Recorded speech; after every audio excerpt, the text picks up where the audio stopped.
தலைவரே, இது 2018 வந்து அனுப்பிச்சிருக்கு தலைவரே. 19, 20, 21, 22, 23, 24 6 வருஷம் ஆகுது. நீங்க சொல்லுவீங்க உங்க ஆட்சின்னு சொல்லுவீங்க, எங்க ஆட்சி இருந்தாலும் சரி உங்க ஆட்சி இருந்தாலும் சரி, இது 6 வருஷம் ஆகிருக்கு. இதை வந்து நீங்க பரிசீலனிக்கணும்.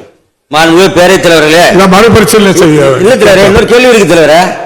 காவேரிப்பட்டினம் ஒன்றியம் பெண்ணேஸ்வரம் இடத்தில் அமைந்துள்ள 110 kV துணை மின் நிலையத்திலிருந்து குட்டியானூர் 33 kV துணை மின் நிலையம் மற்றும் ஒட்டப்பட்டியில் உள்ள 33 kV துணை மின் நிலையம் ஆகியவற்றுக்கு செல்லும் மின்பாதை தனித்தனியாக செல்லாமல் ஒரே மின்பாதையில் 2 மின் நிலையங்களுக்கும் இணைக்கப்பட்டுள்ளது. மின்சாரம் ஒரே மின்பாதையில் செல்வதால் சீரான மின்சாரம் கிடைப்பதில்லை. எனவே மின் நிலையத்திலிருந்து 3 கிலோமீட்டர் வரை புதைவட கேபிள் அமைத்து சீரான மின்சாரம் கிடைக்க மாண்புமிகு அமைச்சர்கள் ஆவணம் செய்வாரா என பேரவைத் தலைவர் வாயிலாக அறிய விரும்புகிறேன். மாண்புமிகு அமைச்சர் அவர்கள்.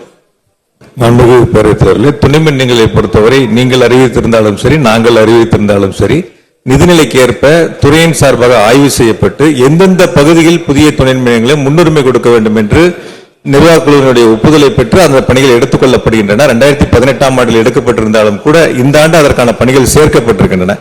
மொத்தம் நம்ம 393 எதுக்கு முன்னுரிமை கொடுக்கணும், ஏற்கனவே அறிவிக்கப்பட்டதில் எதுக்கு முன்னுரிமை கொடுக்க வேண்டும் என்று துறை ஆய்வு செய்து நிதிநிலைக்கு ஏற்பதான் அந்த பணிகள் எடுத்துக் கொள்ளப்படுகின்றன. எனவே இந்த ஆண்டு மாண்புமிகு உறுப்பினர் சுட்டிக்காட்டிய அந்த துணை நிலையம் எடுத்துக் கொள்ளப்படும் என்பதை மாண்புமிகு பேரவைத் தலைவர் தெரிவித்துக் கொண்டு, அதே போல சீரான மின் விநியோகத்திற்கு புதைவட கம்பிகள் அமைக்கப்பட வேண்டும் என்ற கோரிக்கையை சொல்லியிருக்கின்றார்.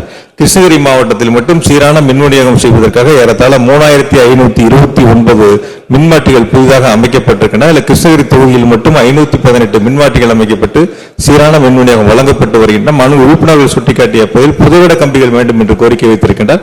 துறையினுடைய அலுவலர்களை அனுப்பி ஆய்வு செய்து தேவை ஏற்படின் அது முன்னுரிமை வழங்கப்படும் என்பதை மாண்புமிகு பேரவைத் தலைவர் தெரிவித்துக் கொள்கிறேன்.